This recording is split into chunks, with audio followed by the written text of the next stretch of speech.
Okay, I'm just going to start by saying, for anyone that doesn't know, my nan Mary has motor neuron disease. She was diagnosed a couple of years ago, about 2 or 3 years ago.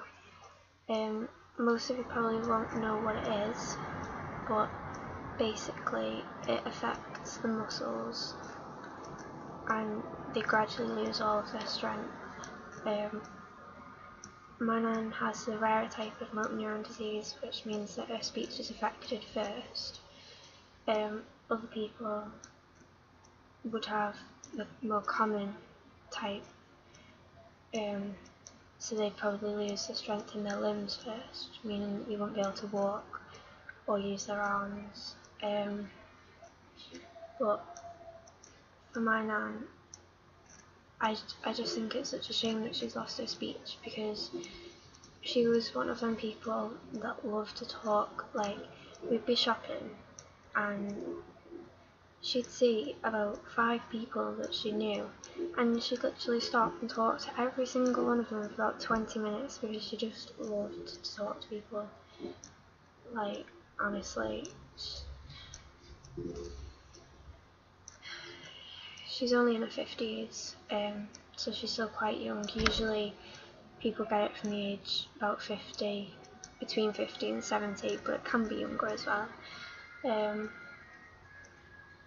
She's got 4 grandkids. You know, I'm the oldest, so obviously I'm the best, but then my auntie had Daniel and Joseph and baby Isabel Marie, who was born about 3 weeks ago, who my nan absolutely loves, but obviously she's not strong enough to look after her properly like she did with me.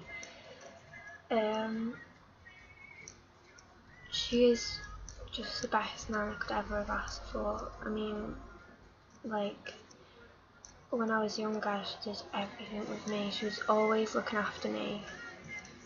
She was always there for me when I was upset. I was always there for her, and honestly, she is just like one of my best friends. And to see her the way she is, it does hurt. She's had a pretty hard life. She's epileptic, so like, obviously that's not helped her. She's broke her leg more times than you could literally ever imagine just from falling over. And now she's got this.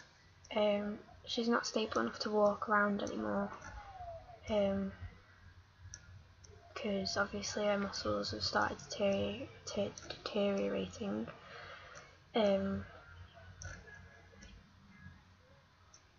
So whenever she tries to walk, she's like just walking around like she's drunk basically, but she's not, obviously. I think she just doesn't want to give up, because no matter how many times we tell her not to try and walk around while no one's there, she doesn't listen. She just doesn't want to give up, and she wouldn't give up her fags. She's always got to go for a fag, so but I mean, she's literally like the most brave person I've ever known. If I had what she had, I think I'd literally be crying every single day. And I'd be moaning all the time, because it's like, you know, when you were in high school and you'd have them people that would be doing a sponsor day where they wouldn't talk all day and they'd be writing down everything they wanted to say on a whiteboard and they'd get sponsored for it. Well, that's like my nan's life now. She can't talk. She's constantly having to write down what she wants to say. And it's hard for her because she can't communicate, so obviously she gets upset, but she stays strong through it all, because she knows that she's got all of her family to support her and look after her, and she knows that we're here for her. So She had an operation the other day because it's got to the point now where she can't eat properly because she's choking, and she can't like swallow things properly.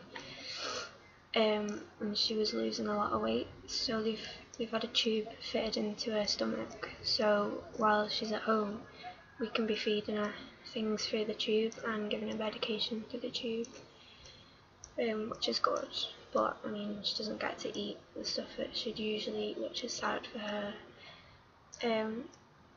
The one thing that does really upset me though is the fact that because she was diagnosed about 2 or 3 years ago, and I'm so used to hearing the noises that she makes, I can't actually remember what she sounds like, and it sounds really bad, and when I think of it I think, oh my god, I'm such a bad grandchild,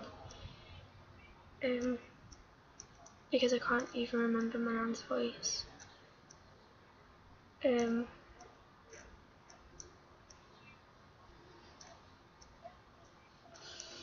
I was watching videos of us when I was younger, and the other week, and it was weird because when you're so used to someone not talking and then all of a sudden you see them and they're back to normal again, I just felt like,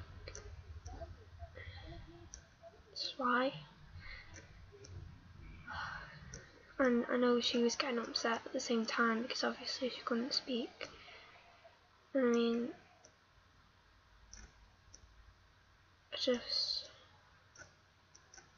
I didn't really know what to do. It got me upset, obviously.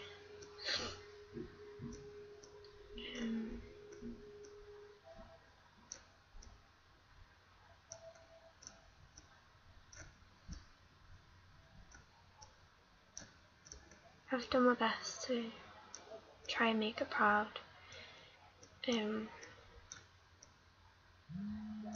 and my granddad took me to get my GCSE results the other week, and when I got back to the car I told her that I'd got all A's, and her face just lit up, which is good. That made me happy. She's always got this beautiful smile on her face, like you wouldn't think she had a disease, because she's always smiling when I'm there. I mean, we've all got to stay strong for her anyway, because, you know, if we don't stay strong, how is she supposed to stay strong? But when I know that I've made her proud, I can't help but feel so happy. I'm going to finish this off now because I don't really want to go on. The aim of the video was basically to just, you know, make people aware of motor neuron disease and how it affects people. I mean, I know it's rare and it doesn't affect many people, like compared to cancer. I know that Stand Up for Cancer thing's going on at the minute, and not nearly as many people were affected by this than there are as cancer, but it's just the fact that there is no cure for it, and people do need to be aware of things like this. I don't really know what to do myself most of the time, because when I think there is no cure, I just don't really know what to do. I mean, there's days when we think, oh yeah, she's looking better today, but then you sit and think, well no, she can't be, because she isn't going to get better, and you sort of have to realise that, as hard as it is. You have to realise that this is what she's got, and that's just the way it is. But yeah, I'm going to finish this now because it's gone on for way too long. Thanks for watching, and please help us support motor neuron disease. Thank you.